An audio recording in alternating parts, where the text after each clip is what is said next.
자, 재밌는 이야기를 좀 하겠습니다. 이제 뭐 전문적인 지식은 필요 없어요. 막 꽂아 넣으면 되는 정치권 이야기인데 지금 홍준표와 유승민과의 설전 막 오고 그래요. 영감탱이. 영감님이라고 했지. 아니 전략에서 영감탱이라고 해. 그걸 홍준표가 한 말이지. 자기 장인을. 그러니까 상황을 좀 전반적으로 보면요. 홍준표가 분위기를 띄우고 그리고 이번에 NLL 대화와 관련한 수사 이야기가 나오자마자 제가 생각했던 거랑 똑같은 방법으로 김무성이 지금 등장을 하고 있어요. 이제는 보수들이 뭉쳐야 된다. 그렇죠. 그러니까 그 느낌이에요. 그런데 김무성은 명분도 염치도 뭣도 없는 놈이야.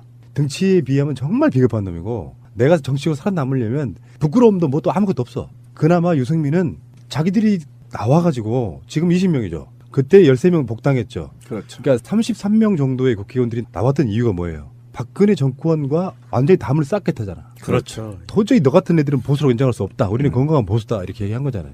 근데 김무성은 자유한국당에 막 돌아가고 싶어요. 유승민은 안 돼. 명분 없이 못 돌아가는 거예요. 그래서 홍준표는 홍준표대로 친박 청산해줄게 하고 계속 꼬시고 있는 거예요. 그래서 지금 가장 비열한 수가 오고 가는 게 그런 겁니다. 유승민은 내가 11월 달 전당대회에 출마하겠다라고 이야기를 해놓으니까 김무성이 또는 홍준표가 바른정당 전당대회 전에 우리는 합당할 거야 이렇게 나오는 거예요. 그냥 모욕죽에 가깝죠. 이럴수록 유승민이 많게는 10명, 적게는 뭐 10명 미만의 자기 계보가 있다고 하는데 실제로 바른정당은 이런 분위기라 그러면 저는 정당으로서 가치는 끝나는 거죠. 이제 이렇게 표현하는 분도 있습니다. 뭐냐면은 예전에 한번 봤잖아요. 왜 자유한국당으로 13명이 복당을 하니 국민적 여론은 유승민에게 동정표를 줬었잖아요. 그런 관점으로 보는 분들도 있는데 그런 경우는 민주 진보 세력한테는 가능해요. 자기 심지 꿋꿋하게 버티는 거. 흔히 말해서 보수 수구 세력이라고 하는 정당들이 한 10석 미만, 이제 원내 교섭 전체도 아니죠. 이 상태에서 버틸 수 있겠냐. 결국에는 다 항복하고 들어가지 않을까. 저는 그렇게 본다는 것입니다. 박근혜 전 대통령이 구속 만기를 3일 앞두고 다시 구속됐습니다. 재판부는 조금 전 증거인멸의 우려가 있어 구속의 사유와 필요성, 상당성이 인정된다며 오는 16일 자정까지였던 박 전 대통령의 구속기간 연장을 결정했습니다. 이번 결정에 따라 박 전 대통령은 재판이 끝나기 전까지 최대 6개월 더, 그러니까 다음해 4월 16일 자정까지 구치소에 머무르게 됩니다. 박근혜 구속기한이 연장이 되면서 박근혜와 친박 인사들을 쳐낼 겁니다. 자유한국당에서. 그래야 통합 명분이 생기거든요. 친박을 반대해서 나갔던 바른정당의 국회의원들이기 때문에 그래야 그 사람들한테 명분을 줄 수 있어요. 기어들어가는 거에 대해서. 그런데 또 이게 친박이라는 이 사람들이 또 가만히 있을 것이냐. 이 사람들도 녹록치 않거든요. 지금은 말빨이 완전히 죽었지만 뒤에서 갖고 있는 힘들은 만만치 않거든요. 그래서 지금 이게 관전 포인트는 자유한국당 내에서 어떤 이전 투구가 벌어질지가 가장 좀 궁금하고요. 그다음에 두 번째는 과연 바른정당에서 그렇게 당대당으로 내지는 기어들어가는 방식으로 간다면 몇 명이나 움직일 것인가. 지금 언론의 예상은 한 10명 정도는 갈 것이다라고 보더라고요. 예, 보통은 이제 10명 정도라고 예상을 하고 있는데 이 10명 정도면 10명이라고 보면 자유한국당이 총 의석이 117석이 되거든요. 그런데 이게 만약에 20명이 다 겨들어갔어. 그럼 127석이 돼서 제1당이 돼요. 그러면 2기 20대 국회에서는 국회의장이 자유한국당이 되죠. 예. 헐. 국회의장이 바뀌게 됩니다. 그런 불상사가 생길 수 있고요. 아니, 어차피 이제 정세균 의장은 2년밖에 못 하는 거고 2기에서 그렇지 않아도 가져갈 가능성이 높은 상황이에요. 국회의장은 이제 자유한국당 쪽에서 나올 거라고 보면 이게 이제 자연스럽게 정계 개편의 신호탄이 될 수밖에 그렇죠. 없죠. 왜냐하면 전체적으로 상임위원장들 자리도 재분배해야 됩니다. 지금 문제가 굉장히 있기 때문에. 근데 어쨌든 좀 폭넓게 봐야 될 필요가 있어요. 그러니까 김무성 통합파하고 지금 모정의 홍준표 이하이하고 협상이 있었던 것 같아요. 그래서 너네들이 김무성이 들어올 수 있는 명분을 주려면 뭐가 필요하겠냐. 그래서 김무성은 어쨌든 박근혜 정도만 좀 출당을 해주고 최경환 몇 명 누나 부대 애들만 좀 쳐달라. 이런 요구를 하는 건데 그런데 지금 딜레마에 빠져 있어요. 유승민이 방법을 알거든요. 왜 그러냐면 만약에 박근혜를 출당시키고 최경환이나 등등 누나 부대 몇 명 대표적인 애들 출당시킨다 하더라도 당권 보건 소송에 소송을 하면 얘네들이 유지를 계속 할 수가 있어요. 통합해놓고 얘네들도 청산도 못하고 이렇게 될 가능성이 있습니다. 그 이유는 뭐냐면 지금 박근혜 세력들이나 이명박 세력들이 살아남기 위해서 모든 정보를 누구한테 주냐면 친박들한테 줄 거예요. 그들이 그동안에 우리가 방송했던 온갖 것에 여당의 지금 야당이죠. 야당의 약점들을 갖고 있을 거란 말이에요. 친박들이 그냥 죽지 않아요. 얘들이 자료를 갖고 있을 거라고 막 주겠죠. 지금 자료들을. 그래서 이제 흔들어대기 시작하는데 결국은 제가 볼 때는 박근혜 정도 형식적으로 출당을 시킬 수 있으나 친박들을 퇴출시킬 수는 없다. 당에서. 저는 이렇게 보고 그러면 이제 명분만 주는 거죠. 출당시키게 들어와라. 그래놓고 유야무야 갈 수 있고 그리고 이제 정계 개편으로 확 돌아서 버리면 유승민 이제 좆되는 거죠. 그래서 이제 맞받아치는 게 뭐냐면 유승민이 나 우리 국민의당도 열어져 있다 이렇게 하니까 박지원이 이제 뭐 받을 수 있다 이렇게까지 치고받고 치는 겁니다. 그런데 이게 지금 13일 홍준표 미국 가기 전에 지금 판을 완전히 개판으로 만들겠다는 거 홍준표가 지금. 그러니까 이렇게 해서 전반적으로 한번 흔들어 보는 거예요. 지금 바른정당을. 그런데 여기에서 두 가지를 좀 분석할 필요가 있는데 그러면 유승민은 정말 들어가기가 싫은가? 아니면 정치적 협상을 위해서 튕기고 있는 것인가? 이 두 개로 볼 수가 있는 거잖아요. 저는 그 후자라고 일단은 보는데 문제는요. 홍준표는 낯짝이 없어요. 벼룩도 낯짝이 있는데. 그렇죠. 그러니까 무슨 말이든지 막 지르고 거짓말하면 미안하다가 아니라 아니야 버럭 화를 내고 또 그런 짓 하잖아. 낯짝이 없어. 유승민은 낯짝이 있어요. 그래도 그렇게 나왔는데 무슨 명분? 아까 그 말은 친박 정산이 명분이잖아요. 그렇죠. 근데 그 친박 정산이 뭐 일부 뭐 최경환이나 다음에 서청원이나 정도가 나가는 정도로 마무리가 될 것이냐 말 것이냐인데 중요한 건 홍준표 스타일 때문에 안 된다는 거예요. 홍준표는 상대에 대한 예의가 없어요. 대선 때도 몇 명 빼갔잖아요. 그 대선 중간에. 그러면서 계속 바른정당을 특히나 유승민을 대상으로 하는 온갖 그 협잡질에 대한 정말 빈정상하는 것들이 있잖아요. 왜 우리가 바른정당이랑 당대당 통합을 하냐? 알아서 기어들어올 텐데. 이런 스탠스였단 말이에요. 지금까지. 요즘 좀 바뀌긴 했지만. 그러니까 유승민이라든지 당에 있는 주요 인사들이 인정하지 않으면 거기에 대해 동의하지 않으면 결국에는 자유한국당 하고 싶은 놈들이 개별 탈당해 갖고 가는 수밖에 없어요. 그러니까 답한 게 이런 거야. 어차피 합쳐질 거예요. 지방선거 전에. 선거에 관련해서 공천이든 뭐든 뭔가 과정이 있을 거 아닙니까? 그렇지. 근데 김무성 같은 자들 때문에 그런 거예요. 등치는 근데 되게 가볍고 철삭거린 새끼들은 빨리 가고 싶은데 유승민은 됐어. 지금 전당대로 하자고 하는 말이 무슨 의미겠어요? 우리들 지분 갖고 가겠다는 거거든. 전당대에서 내가 딱 당 대표가 되면 아직까지는 원내 교섭단체니까 이게 지방선거로 가면 뭐가 있습니까? 공천권이잖아요. 그렇죠. 그것들 관련해서 자유한국당의 친박청산이라는 명분도 갖고 들어가겠다고 하는 건데 김무성 같은 자들은 그냥 빨리 들어가고 싶은 거예요. 내년 6월에 지방선거면요. 그 전에 공천에 관련한 정지 작업들이 엄청 이루어질 거 아니에요. 올 연말과 내년 초에. 그렇죠. 근데 바른정당으로 있으면 안 들어오거든. 자기가 공천해야 되고 막 수금도 좀 뭐 해야 되고 뭐 이건 뭐 불법성이 있기 때문에 뭐라고 말 못하지만. 그러니까 이 상태에서 계속 가고 있는 건데 일단은 유승민 같은 경우는 만약에 이런 상황이 벌어져서 이제 원내 교섭단체 읽고 정의당 정도 수준으로 전락을 하면 동정표는 받을 거예요. 근데 그게 너무 멀리 남아 있어. 선거를 치르기에도. 그리고 지금 의석은 엄청 적은데 지지율이 자유한국당이랑 비슷하다거나 더 높다거나 하면 버틸 명분이 있는데 자기 당원들 또는 현역 국회의원들 입장에서는 지지율 5%밖에 안 나오는데요. 그러니까 결론적으로 말해서 보수를 건강하게 만들자는 모든 것들은 다 거짓말이라는 거예요. 그렇지. 잠깐 피난 갔다가 다시 돌아가는 거잖아. 그러면 이런 상태에서 만약에 합당 비슷하게 됐어. 당명도 바꾸겠지. 분려 포함이 나오겠죠. 나오면서도 결국에는 이제 보수라고 하는 애들은 통합이 이렇게 딱 됐어. 그러면 이쪽 세력들은 가만히 있겠느냐 이 이야기를 한번 해보려고 하는 거거든요. 그래서 국민의당 중진들, 중진들이라고 해봐야 호남에 우리가 이름 들으면 다 알만한 사람들이겠죠. 이 사람들이 안철수에게 지금 현재 문재인 정부와 연정하자 이런 이야기를 했다고 해요. 물론 안철수는 받기 힘들 제안이겠지만 이러면서 서로 간의 어떤 그 목적이랄까 방향성이 달라져 가면서 점점점 금이 가고 그런 형태가 되지 않을까 이런 생각을 해봅니다. 난 그 부분이 최민희 의원이 전 방송에서 말씀하신 것처럼 민주당 입장에서는 굉장히 아픈 부분이 될 것 같아요. 예, 그래서 지금 민주당에서 뛰쳐나가신 양반들하고 다시 당대당이건 사람 대 사람이건 그런 작업들이 있을 때 과연 문재인 대통령을 지지하고 민주당을 지지하는 이 핵심 지지층들이 과연 그런 부분에 대해서 쉽게 수긍할 것인가? 아마 내부적으로 많은 진통이 올 거라고 보고요. 그 부분이 사실은 제일 걱정되는 부분이기도 해요. 내홍을 겪을 것이다. 이런 부분이고요. 근데 그것보다도 더 무서운 건 뭐냐면 국민이에요. 그러니까 양당 체제로 다시 지금 재편된다는 거 아닙니까? 만약에 그렇게 되면. 그리고 지금 명종님이 걱정하고 있는 건 현실이에요. 실제로 지역위원장들과 후보군들이 있는데 통합하면 누군가는 희생을 해야죠. 희생을 해야 되기 때문에 쉽지가 않습니다. 지금 더불어민주당과 국민의당은. 그리고 국민은 이 두 당을 합치기를 원치 않습니다. 왜 그러냐면 지금은 다당제의 명령을 받고 있는 정치권이라야 맞습니다. 그러니까 바른정당과 자유한국당에 통합하려는 건 국민의 염원에 역행하는 것이거든요. 왜 역행이 되냐면 김무성이요, 부산에서 축출되게 생겼어요. 지방선거에서.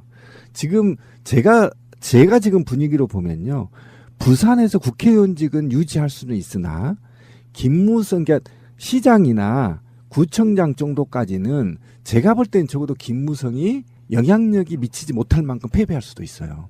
그러니까 위기의식을 느끼는 겁니다. 그래서 다시 어게인 경상도를 부르짖기 위해서 지금 뭉치는 것인데, 그거에 대해서 지금 목이 말라 있는 겁니다. 김무성 지금 부산 사람들 굉장히 분위기 안 좋습니다. 지금 김무성 자유한국당에 대해서. 그러니까 그런데 사실은 TK에서는 말이죠, 버틸 수 있어요. 대선 때 분위기를 한번 봐야 되는데 유승민이 부족해서가 아니고 당의 세를 보는 거거든요. 홍준표가 좋아서가 아니고 홍준표가 그래도 국회의원도 더 많이 갖고 있고 그렇죠. 당이 크니까 그리고 원래 그게 큰 집이니까 하는 그런 심리가 있어서. 그렇죠. 그런 건데, 그러니까 그 얘기를 하자는 겁니다. 그러니까 그렇게 되면 유승민 같은 경우는 대구에서는 좀 챙길 수 있어요. 그러니까 희망이 있는 건데, 그에 반해서 김무성은 부산에서 자신감이 없는 겁니다. 그러니까 큰 집으로 가자는 것인데. 연휴 때 나온 여론조사를 보면 문재인 대통령 지지율, 더불어민주당 지지율이 PK에서 10포인트 이상 올랐어요. 그 밥상에서의, 그러니까 완전히 지금 민주 세력으로서의 영토라고 할까? 여기 지금 회복이 가는 과정이기 때문에 좀 정말 불안할 그래서 불안한 겁니다. 예. 그래서 그러면 이제 이게 만약에 바른정당과 어떻든 유승민이 자유한국당이 만약에 대통합이 이루어진다면 저는 국민의당도 더불어민주당과 통합을 할 수밖에 없다는 입장이에요. 핵심 당원, 핵심 지지자라고 하는 분들의 생각과 일반 국민들의 생각이 다를 수 있습니다. 맞습니다. 예를 들어서 이런 거잖아요. 지방선거를 들어갔는데 더불어민주당 입장에서는 그냥 호남 자체는 우리의 영토라고 딱 할 수 있을 정도 뭔가 그게 된 상태에서 PK나 TK를 공략하는 그런 모양새하고, TK 가면 자유한국당하고 싸워야 되고 호남에서는 국민의당하고 싸워야 되고, 실제로 지금 지지율하고는 결과가 상당히 많이 다르게 나올 거예요. 인물 대 인물로 가면. 예를 들어서 정말 유명한 사람이 지금 현재로는 박지원이 전남지사를 나오고, 더불어민주당에서는 정치 신인급을 내보냈는데 만약 그게 그 사람이 굉장히 개혁성 있고 막 바람을 일으킬 만한 사람이 아닌 상태로 지지부진 가면 도지사를 또 뺏길 수도 있는 상태가 되는 부분이 있단 말이에요. 더군다나 이게 수도권으로 또 올라오기 시작하면 저쪽에서는 단일 대우로 자유바른당 뭐 이런 식으로 나오고, 이쪽에서는 국민의당과 정의당과 더불어민주당이 또 싸워야 되는 상황 같은 게 오면 생각했던 것보다 훨씬 더 지방선거의 승리가 어려울 수도 있습니다. 그러니까 그렇다 보니까 국민들은 디테일하게 모르는 사람들이야. 국민의당으로 가버린 국회의원들의 폐악질이나 이런 걸 잘 모르는 사람들은 민주세력이 합쳐라, 그래갖고 이겨라 말하는 사람들도 꽤 있는 어떤 퍼센티지가 있기 때문에 핵심 당원들이나 지지자들 입장에서 보면 쟤들 들어오면 또 분란나고 당 안 좋은데라고 생각하지만 거기까지 사람들이 생각 안 한다는 거죠. 그러니까 민주당 지도부 입장에서 박지원이 그래서 얼마 전 인터뷰에서 그런 얘기 했잖아요. 민주 세력도 합해야 되는데 고민이네 이렇게 얘기하고 있어. 이 양반은 여당이 되고 싶은가 봐요. 그렇게 봤어. 그래서 이제 그 얘기를 좀 해야 되는데, 어쨌든 자유한국당과 바른정당이 통합을 하고 국민의당과 더불어민주당이 통합을 하면 그다음에 정의당과 이제 3당 체제로 치르게 되는데, 이때와 그다음에 지금처럼 국민의당과 더불어민주당이 통합하지 않고 국민의당, 더불어민주당, 그다음에 정의당, 그다음에 자유한국당과 바른정당이 통합된 X당, 이 X당의 4개로 치루어졌을 때 과연 지방선거에서 25개 시도광역을 몇 개나 차지할 거냐라고 물음표를 던져보고, 일단 첫 문제가, 그럼 이 물음표에서 몇 석을 얻어야 우리가 염려하고 있는 문재인 정부 심판이다. 이거는 민심이 문재인 정부를 등 돌렸다, 이렇게 치부되지 않을 만큼 의석수가 몇 개인가부터 저는 정의를 해야 된다. 그러고 나서 이것이 지방선거가 과연 임기 초기에 있는 지방선거가 문재인 정부의 개혁 드라이브를 발목 잡을 만큼의 문재인 정부의 평가로 저들이 몰아세울 것인지, 그 몰아세우는데 그게 50%인 것인지 60%인 것인지 아니면 40%인 것인지 라는 프레임이 굉장히 중요하다는 겁니다. 이 프레임을 일단 분석을 한 후에 우리가 국민의당과 자유한국당, 더불어민주당의 통합 여부가 결정이 이 판단을 해야 될 텐데 제가 볼 때는요. 국민의당이 너무 가버렸어요. 통합하기에 너무 가버렸어요. 멀어졌죠. 예. 멀어져 버린 겁니다. 멀어져 버린 것이고 분명히 말씀드리지만 국민의당이 광주에서 느끼는 불안감과 김무성이 부산에서 느끼는 불안감은 거의 맞닿아 있어요. 그래서 지금 어쨌든 다 밀어붙이고 양당 체제로 되돌아가려고 하는 건데 이것이 아까 권 PD가 얘기한 것처럼 저는 국민을 믿어야 된다. 딜레마인 측면은 사실 국민의당이 지금 현재로만 보면 무시해도 돼요. 근데 만약에 중간에 지방선거가 없다면 국민 여론 믿고 가는 거예요. 그렇죠. 예. 근데 지방선거가 있는데 지방선거가 뭐 어떤 영향을 주냐면 기세에 영향을 줄 수 있단 말이에요. 뭐 심하게 표현하면 전석 석권 가능해. 광역까지 포함해가지고 이 분위기대로라면 뭐 바른정당이나 자유한국당 합치지 않는다면 뭐 여러 가지 조건들 다 알겠지만 근데 막상 성적표를 받아봤더니 뭐 자유한국당 정도가 한 6석 이상 가져가 버리고 그러면 승리는 승리인데 승리라고 말할 수가 없는 거예요. 김치국 마셨던 이런 분위기가 그 기세가 꺾이면 누가 살아나냐면 홍준표가 살아나요. 이제 문재인 인기도 다 끝났네. 자, 지금부터 내일부터 가자 이게 될 수도 있거든요. 전체 큰 틀에서 보면 선거는 무조건 이기고 보는 거예요. 언론이 그 분위기도 만들지만 선거에 진 정당이 좋은 내용 나오는 거 봤습니까? 선거에 지면 항상 내용에 빠지고 지지부진해지고 막 당대표가 물러나고 막 이런 상황들이 벌어지잖아요. 그러면 제가 되물어 볼게요. 지방선거 그냥 전체 뺍시다. 빼고 시도광역단위 정도로만 쳤을 때 몇 석 정도를 더불어민주당이 얻어야 문재인 정부의 심판을 받았다. 이렇게 치부할 수 있어요. 아니 이게 기세 싸움이라고요. 그러니까 예를 들어서 나중에. 문재인 대통령 지지율이 엄청 낮아. 근데 막상 선거에는 인물들이 나가가지고 이겨. 그러면은 광역이 8대9 이런 식으로 한석 이겨도 엄청난 대승인 거고 문재인 대통령 지지율이 엄청 높아. 더불어민주당 지지율도 엄청 높은데 그거를 이기지 못하고 예를 들면 아까 말씀드린 것처럼 유명한 사람들 나오는 국민의당이나 자유한국당 그 분위기 속에 선거를 막 치르다 보니까 똑같이 9대8로 이겼지만 그런 선거는 진 선거예요. 그러니까 상대적 비교가 된다는 거지. 그러니까 이게 딜레마라고 말씀드리는 이유는 어떻게 하면 더불어민주당 전체가 내부적인 불안감을 극복하고 한번 가보자. 뭐 그런 사람들 받아들일 이유가 뭐 있어 하고 누구를 공천하든 간에 심지대로 가서 이겨내면 그것은 한 단계 더 약하는 건데 이게 이제 그냥 옛날 우리가 그냥 예상하는 바대로 국민의당과 또 합당해가지고 또 저쪽이 합당을 했으니까 그런 프레임으로만 갔을 때는 또 어떤 게 오겠느냐. 실제로요. 국민의당의 지금 국회의원들 특히 호남권 국회의원들은 얼마나 들어오고 싶겠어요. 여당 국회의원 하고 싶지. 그렇죠. 그래서 자기들이 공천권도 행사하고 싶지 지방선거에서. 근데 그런 것들을 어떻게 이겨낼 것이냐가 관건이라는 말씀드리는 거고 정답은 없어요. 정치하는 사람들이 잘 판단하겠지만 지지자들 입장에서도 뭐 이게 정답이다라고 저는 말할 수 있는 방법은 없다고 생각합니다. 그런 사람들 빼고도 선거 이길 수 있어. 해서 침지국회 가서 이기면 좋은 거고 못 이기면 도박이 되는 거예요. 분위기 쫙 가라앉고. 원래 정치란 도박인 건데, 그러니까 저는 그러니까 그 바탕에 문재인 대통령이 최근에 얘기했던 프레임과의 전쟁 선언을 한 것도 마찬가지인데, 그리고 임기 초기에 조기식 교수의 분석 자료에 보면 임기 초기는 거의 대부분이 집권 여당이 이겨요. 지방선거가 있다고 한다면. 그러니까 그런 걸 종합적으로 봤을 때 어쨌든 저는 그게 이 정계 개편의 중심이 저 프레임 싸움이라고 생각을 하는데 이 프레임이 우리가 지금 결정을 해야 된다는 겁니다. 그러니까 뭐냐면 저는 이제 현장에 있는 사람이기 때문에 그럼 25석 중에 내가 다시 물어보는데 25석 중에 몇 석을 얻으면 문재인 정부가 드라이브를 개혁 드라이브를 성사시킬 수 있고 몇 석을 지면 이미 내임덕 들어갔다 아니면 문재인 정부 중간 심판이다 초기 심판이다 이렇게 얘기할 수 있냐는 겁니다. 이거는 프레임의 문제이기 때문에 여기에서 만약에 통합을 지금 정계 개편을 들여다보면 이런 시각에서 들여다보면요 저는 안 하는 게 낫다는 거예요. 제가 그 얘기를 하는 겁니다. 왜 그러냐면 자유한국당과 바른정당이 통합을 하면 그들이 20% 30% 나올 것 같아요. 제 손에 장을 짓습니다. 플러스 안 됩니다, 절대. 5% 플러스 뭐 10% 하면 15% 나온다고요? 같이 침몰할 가능성이 굉장히 높습니다. 왜 그러냐면 앞으로 불거질 범죄 행위들이 그 당 소속 국회의원들이 줄소환될 거기 때문이에요. 우리가 쩔지 말자는 겁니다. 그래서 유승민이 고민하고 있는 것도 저 새끼 들어가봐야 또 줄소환될 텐데 이 고민하고 있단 말이에요. 그러면 아싸리 까놓고 저는 그럼 김무성 씨발 새끼는 들어가. 돈 많은 건 들어가고 같이 방해. 들어가고 유승민과 안철수가 하나 더 만들어 씨발. 그리고 전라남북도 국회의원들 더불어민주당 들어와. 난 이렇게 됐으면 난 이건 찬성한다. 왜 그러냐면 지금 이게 국민의당이 오해든 어쩌든 지금 굉장히 문제 제기하고 있는 게 뭐냐면 MB계가 있다는 거잖아요. MB를 좀 청산해야 되는데 더불어민주당 MB계를 받아들여서 또 그 짓을 또 해요?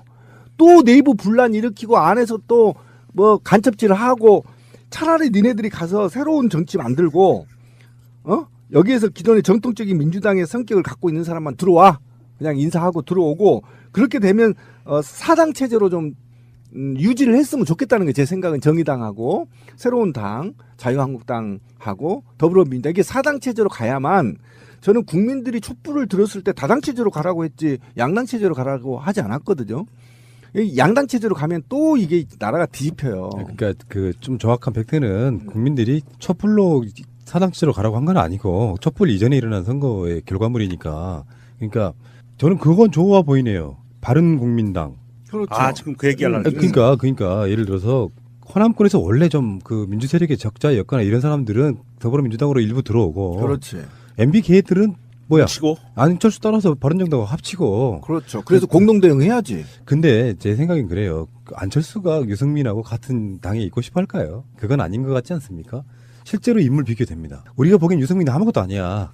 정말 막 허접한 지식 갖고 있는 것 같은데 안철수랑 붙여나 봐요. 훨씬 똑똑한 사람. 근데 반대로 있죠. 더불어민주당 안철수를 붙여나 봐요. 더불어민주당 침몰해 버려요. 아, 그건 절대 안 이미 되죠. 안철수의 철학과 행동이 다 밝혀졌고 더 이상 신비감이 없지 않습니까? 그럼 이게 정계 개편이 돼버리고 나면 바른한국당, 국민바른당, 민주당, 정의당 이렇게 되는 건가요? 확실히 우리가 최근 한 1, 2년을 거치면서 예전의 정치공학적인 거 좀 많이 깨졌어요. 야당들 뭐 합쳐라. 웬걸 선거를 했더니 다당인 게 훨씬 더 유리했어. 뭐 이런 관점으로 바라보면 기존에 있던 마인드로 또 이번에 민주당 합쳐야 되는데 요 느낌만 갖고 있지는 않을 거라고 생각이 드는데요. 그래서 선거라는 게 뛰어봐야 아는 부분이 왜 특히 지방선거는 인물론이 강조되거든요. 예를 들어서 저는 이렇게 보는 거거든요.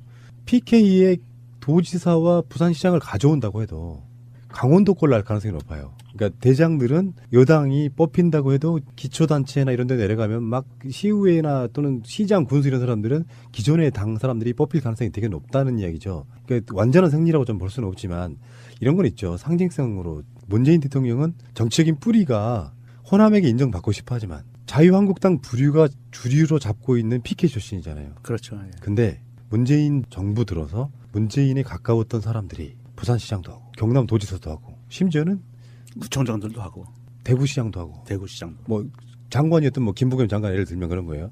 그리고 호남도 갖고 있어요. 그러면 실제로 지방 권력이 그렇게 교체가 되면서 문재인 대통령이 지방선거를 기점으로 주류로 올라서는 거예요. 아직까지는 비주류야. 솔직히 말씀드리면 대통령이긴 하지만 한시적으로 대통령 자리에서 주류로 가고 있는 거라고. 근데 그 상징성 대표적인 것 중에 하나가 PK를 다 가져오는 거예요. 더 좋은 거는 문재인 대통령이 측근해야 돼. 그러면서 양대 호남과 영남을 꽉 쥐고 있는 대통령의 리더십은 훨씬 더 강해질 거라는 거죠. 저는 그거 분석은 좀 일부만 동의하는데 대통령의 리더십은 지방선거뿐만 아니라 지금의 국제적 정세나 현재 지금 다시 70%를 입박하고 있어서 그러니까 충분하게 지금 리더십은 전 유지되고 있다고 보는데 그다음에 더더욱이 지금 대통령님이 하려고 하는 것은 지방 분권화 강화거든요. 그런데 지금 지자체장들이 그걸 염원하는 거거든요. 원하는 것이고 거기에서 부응하기 때문에 저는 그러니까 이 프레임이라는 것이 제가 아까 프레임 얘기를 했는데 내년 지방선거가 혼란의 연속일 겁니다. 아마 다당 체제이기 때문에. 근데 불안해.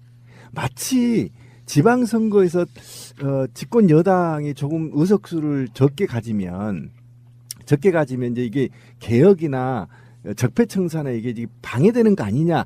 이걸로 몰아갔다가는 작살나는 수가 있다. 왜 그러냐면 자유한국당이나 극우 세력들은요. 지자체 의원까지 수를 다 더해서 이 프레임을 만들어낼 거거든요. 이 프레임에서 만들어내기 위해서는 우리 프레임에서 벗어나야 된다. 대통령과 지방선거는 연관이 없다라는 걸 분명히 우리는 지금부터 부르짖어하고 그것이 솔직히 말하면 지금 더불어민주당이 공약하고 있는 완전 국민 경선제로 다른 당이 가게끔 만들어서 완전 국민 경선제로 해서 지역에서 사람들이 뽑혀서 경쟁을 했다라고 하면 그건 받아줘야 되는 거거든요. 그럼 그것이 지금부터 공천을 통한 아까 권 PD가 얘기한 공총을 통한 입지 강화, 지방 권력의 입지 강화 프레임에서 벗어난다고 한다면 이 프레임에 말려들지 않고 국정을 안전하게 유지할 수 있다. 저는 그렇게 보기 때문이에요. 뭐 이런 토론이 뭐 국회에서나 있을 수 있는 토론이라고 보는데 아주 수준 높은 토론이었고요. 문제는 국민들의 어떤 수준은 어느 날 갑자기 올라가지 않습니다. 언론의 위치도 마찬가지고요. 선거 결과는 다른 건 별로 필요 없다고 생각해요. 광역단체장들 누가 얼마나 가져갔느냐예요. 근데 그것이 맞아요. 우리는 피할 수 있다고 피해지는 게 아니에요. 음. 그건 프레임으로 가지 말자가 아니라 당연한 거잖아요. 아까 말씀드린 것처럼 질선거를 한 석이라도 이기면 승리한 거고 그렇죠. 거의 다 전석 석권해야 될 그 분위기에서 반밖에 못 먹었다 그러면 실패한 거예요. 더 많이 얻었더라도. 그런 거는 인정해야 될 것 같고요. 알겠습니다. 우려가 있어 구속의 사유와 필요성, 상당성이 인정된다며 오는 16일 자정까지였던 박 전 대통령의 구속기간 연장을 결정했습니다. 이번 결정에 따라 박 전 대통령은 재판이 끝나기 전까지 최대 6개월 더, 그러니까 다음해 4월 16일 자정까지 구치소에 머무르게 됩니다. 박근혜 구속기한이 연장이 되면서 박근혜와 친박 인사들을 쳐낼 겁니다. 자유한국당에서. 그래야 통합 명분이 생기거든요. 친박을 방대해서 나갔던 바른정당의 국회의원들이기 때문에 그래야 그 사람들한테 명분을 줄 수 있어요. 기어 들어가는 거에 대해서. 그런데 또 이게 친박이라는 이 사람들이 또 가만히 있을 것이냐. 이 사람들도 녹록치 않거든요. 지금은 말빨이 완전히 죽었지만 뒤에서 갖고 있는 힘들은 만만치 않거든요. 그래서 지금 이게 관전 포인트는 자유한국당 내에서 어떤 이전 투구가 벌어질지가 가장 좀 궁금하고요. 그 다음에 두 번째는 과연 바른정당에서 그렇게 당대당으로 내지는 기어 들어가는 방식으로 간다면 몇 명이나 움직일 것인가. 지금 언론의 예상은 한 10명 정도는 갈 것이다라고. 딜레마에 빠져 있어 유승민은. 유승민이 방법을 알거든요. 왜 그러냐면 만약에 박근혜를 출당시키고 최경환이나 등등 누나부대 몇 명 대표적인 애들 출당시킨다 하더라도 당권 보건 소송에 소송을 하면 얘네들이 유지를 계속 할 수가 있어요. 통합해놓고 얘네들도 청산도 못하고 이렇게 될 가능성이 있습니다. 그 이유는 뭐냐면 지금 박근혜 세력들이나 이명박 세력들이 살아남기 위해서 모든 정보를 누구한테 주냐면 친박들한테 줄 거예요. 그들이 그동안에 우리가 방송했던 온갖 것의 여당의, 지금 야당이죠. 야당의 약점들을 갖고 있을 거란 말이에요. 친박들이. 그냥 죽지 않아요. 얘들이. 자료를 갖고 있을 거라고 막 주겠죠. 지금 자료들을. 그래서 이제 흔들어대기 시작하는데 결국은 제가 볼 때는 박근혜 정도 형식적으로 출당을 시킬 수 있으나 친박들을 퇴출시킬 수는 없다, 당에서. 저는 이렇게 보고, 그러면 이제 명분만 주는 거죠. 출당시키게 들어와라. 그래 놓고 유야무야 갈 수 있고, 그리고 이제 정계 개편으로 확 돌아서 버리면 유승민 이제 좆되는 거죠. 그래서 이제 맞받아치는 게 뭐냐면 들어가는 거예요. 그래서 홍준표는 홍준표대로 친박 청산해 줄게 하고 계속 꼬시고 있는 거예요. 그래서 지금 가장 비열한 수가 오고 가는 게 그런 겁니다. 유승민은 내가 11월 달 전당대회에 출마하겠다라고 이야기를 해놓으니까 김무성이 또는 홍준표가 바른정당 전당대회 전에 우리는 합당할 거야 이렇게 나오는 거예요. 그냥 모욕죽에 가깝죠. 이럴수록 유승민이 많게는 10명, 적게는 뭐 10명 미만의 자기 계보가 있다고 하는데 실제로 바른정당은 이런 분위기라 그러면 저는 정당으로서 가치는 끝나는 거죠. 이제 이렇게 표현하는 분도 있습니다. 뭐냐면은 예전에 한번 봤잖아요. 왜 자유한국당으로 13명이 복당을 하니 국민적 여론은 유승민에게 동정표를 줬었잖아요. 그런 관점으로 보는 분들도 있는데 그런 경우는 민주 진보 세력한테는 가능해요. 자기 심지고 꿋꿋하게 버티는 거. 흔히 말해서 보수 수구 세력이라고 하는 정당들이 한 10석 미만, 이제 원내 교섭 전체도 아니죠. 이 상태에서 버틸 수 있겠냐. 결국에는 다 항복하고 들어가지 않을까. 저는 그렇게 본다는 것입니다. 박근혜 전 대통령이 구속 만기를 3일 앞두고 다시 구속됐습니다. 재판부는 조금 전 증거인멸.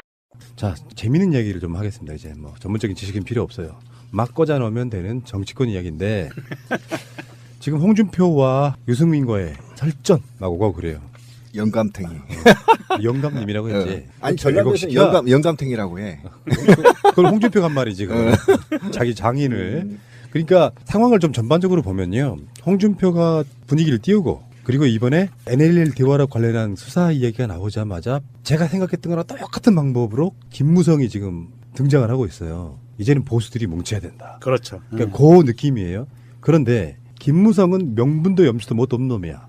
등치에 비하면 정말 비겁한 놈이고 내가 정치적으로 살아남으려면 부끄러움도 뭐 또 아무것도 없어. 그나마 유승민은 자기들이 나와가지고 지금 20명이죠. 그때 13명 복당했죠. 그렇죠. 그러니까 33명 정도의 국회의원들이 나왔던 이유가 뭐예요? 박근혜 정권과 완전히 담을 쌓겠다잖아. 그렇죠. 도저히 너 같은 애들은 보수로 인정할 수 없다. 우리는 건강한 보수다. 이렇게 얘기한 거잖아요.